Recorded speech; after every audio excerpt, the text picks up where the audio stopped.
हरि ओं मित्राणि, मम नाम सरस्वती। अहं राष्ट्रीयसंस्कृतविश्वविद्यालये तिरुपतौ पठामि। अस्माकं विश्वे बहूनि शास्त्राणि सन्ति। तत् वयं यत्र कुत्रापि स्थित्वा आन्लैन् माध्यमेन पठितुं शक्नुमः।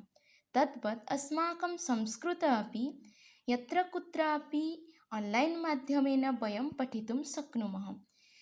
तत् निमित्तं बहूनि लर्निङ्ग् एप्स् सन्ति। तत् इदानीं वयं ज्ञास्यामः। यथा kids Lipi, Hindi to Sanskrit learning app, LP Sanskrit app, Sanskritganga, Sanskritsahitya, Saralsanskritvyakaran, learn Sanskrit, Sanskrit learning, conversational Sanskrit, Sanskrit essay, Sanskrit library, Sanskrit Gaurav Pariksha, Aao Sanskrit सीखें, संस्कृत ज्ञान, संस्कृत समृद्धि, संस्कृत वर्णमाला, संस्कृत सरस्वती, कंप्लीट संस्कृतम् इत्यादि संस्कृत लर्निङ्ग् एप् सन्ति। अनन्तरं पश्यामः आन्लैन् माध्यमेन किं किं डिक्शनरी उपलभ्यते।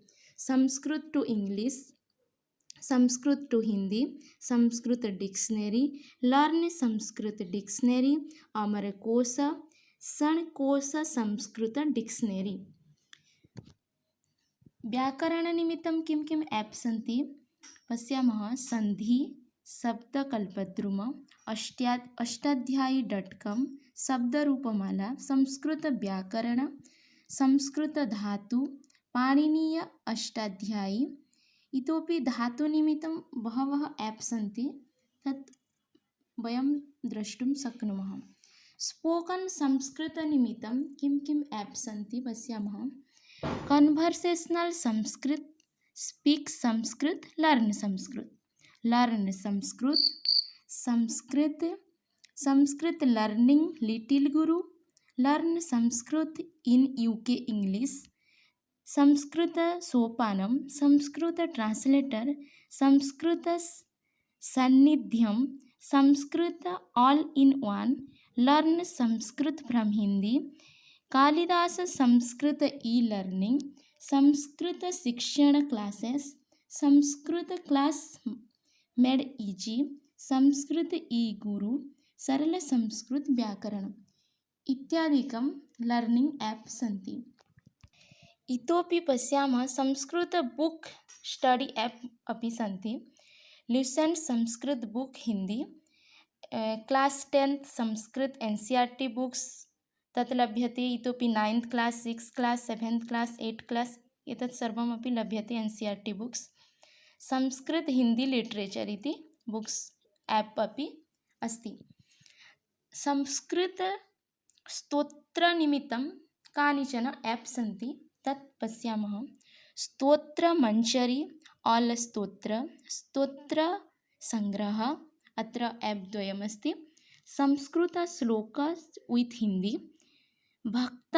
भक्तामरस्तोत्र, आरती संग्रह संस्कृत स्तोत्र इत्यादिकं बहूनि अस्माकं भगवन्तम् अनुसृत्य स्तोत्र एप् भिन्नभिन्नरूपेण बहूनि सन्ति।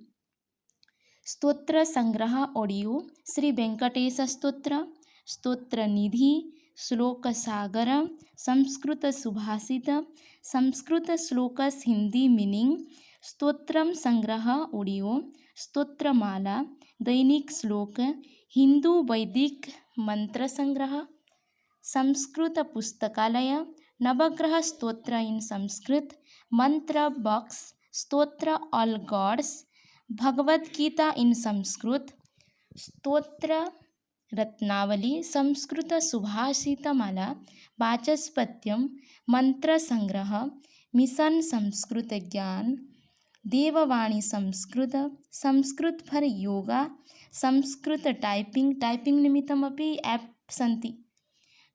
इतोपि रामायणं तन्निमित्तं वाल्मीकिरामायण इति अस्ति।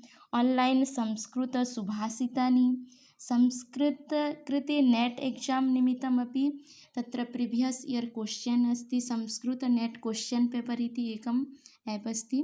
चाणक्यनीति संस्कृतम्, Upanishad and Veda app, Sanskrit basic letters, Hindi Sanskrit Chitrakosh, चित्रनिमित्तमपि अस्माकं संस्कृते एप् सन्ति। एतत् सर्वं एप् विषये ज्ञात्वा एतस्य उपयोगः करणीयम्, एवम् अस्माकं संस्कृतभाषायाः वर्धनं करणीयं। जयतु भारतं, जयतु संस्कृतं। धन्यवादः।